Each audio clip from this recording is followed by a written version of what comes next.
Iraq holds vast oil reserves. These reserves are a source of wealth, but they are also a source of conflict. For decades, the Iraqi government and the Kurdistan Regional Government, or KRG, have disagreed over oil rights. The KRG is located in northern Iraq. It has its own government and armed forces. The KRG argues that it should manage its own oil. It believes it should also keep the revenue. Baghdad, on the other hand, insists on central control. This dispute has created political and economic instability. The discovery of oil in Kirkuk in the 1920s marked a turning point. It ignited competition for control over these valuable resources. The Kurdish people, who have long sought independence, saw oil as a means to achieve self-sufficiency. However, successive Iraqi governments, often dominated by Arab interests, sought to maintain control over Kurdish oil production. This struggle for control became intertwined with broader political and ethnic tensions.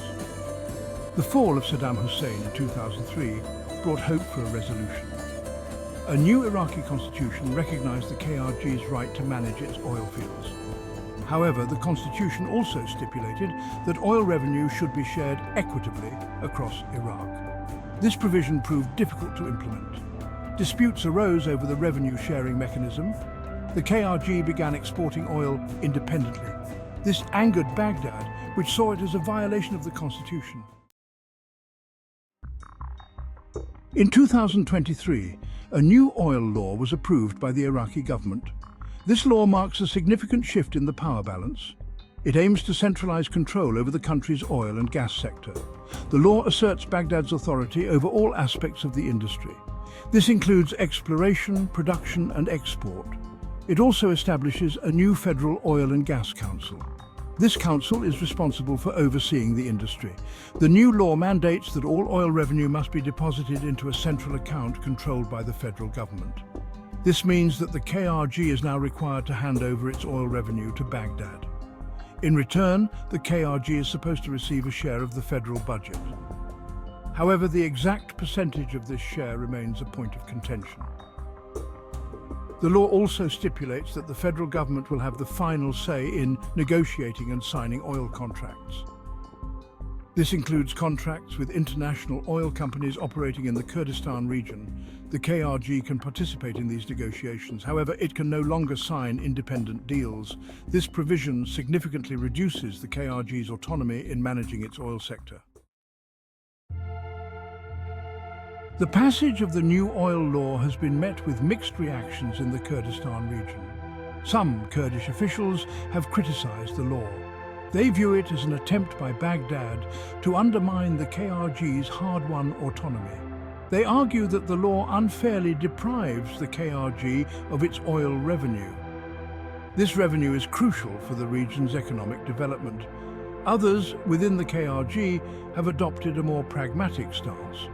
They acknowledge that the previous system of independent oil sales was unsustainable. They believe that reaching a compromise with Baghdad is essential for the long-term stability of the Kurdistan region. This group argues that the new law, while imperfect, provides a framework for resolving the long-standing oil dispute. The KRG is now facing a delicate balancing act.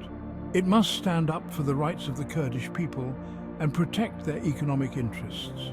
At the same time, it needs to avoid escalating tensions with Baghdad. The KRG has engaged in negotiations with the federal government. It aims to secure a better deal for the Kurdistan region within the framework of the new law. Section 4. A look ahead, production and investment. The new oil law has significant implications for Iraq's oil production and investment landscape. The Iraqi government is aiming to significantly increase oil production in the coming years. It plans to attract more foreign investment in the sector. The government believes that the new law will provide greater certainty for investors. This is because it clarifies the legal framework governing the oil and gas industry. However, some analysts argue that the new law could have the opposite effect. They believe that the centralization of power in Baghdad could deter investment. International oil companies may be hesitant to invest in a system where decision-making is highly centralized. They may also be concerned about the potential for political interference in the sector.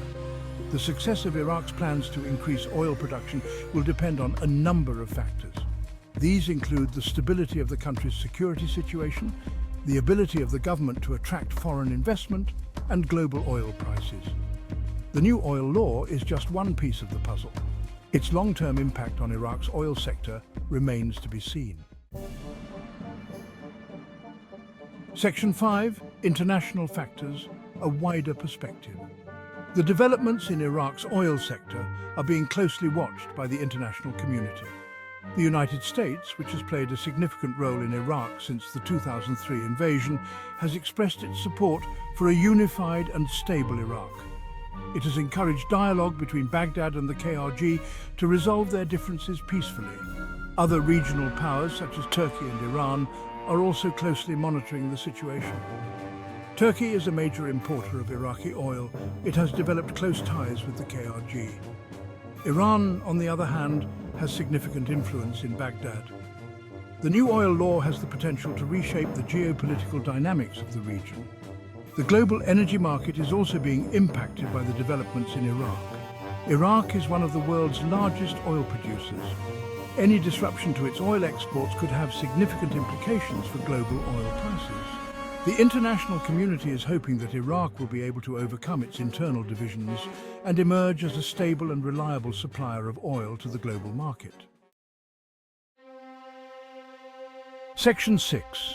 The future of Iraqi oil cooperation or conflict. The passage of the new oil law in Iraq marks a new chapter in the country's long and complex relationship with its oil wealth. The law has the potential to either resolve the long-standing oil dispute between Baghdad and the KRG or exacerbate it. The outcome will depend on the choices made by both sides in the coming months and years. If both sides are willing to compromise and work together, the new law could provide a framework for a more stable and prosperous future for Iraq. A unified oil policy could lead to increased investment, higher oil production, and greater economic growth. This would benefit all Iraqis, regardless of their ethnicity or religion. However, if the law is seen as a tool for one side to impose its will on the other, it could lead to renewed conflict and instability. Failure to reach a compromise could have devastating consequences for Iraq and the wider region. It is therefore essential that all parties involved engage in good faith dialogue and work towards a solution that benefits all Iraqis. The future of Iraq's oil sector, and indeed the country itself, may depend on it.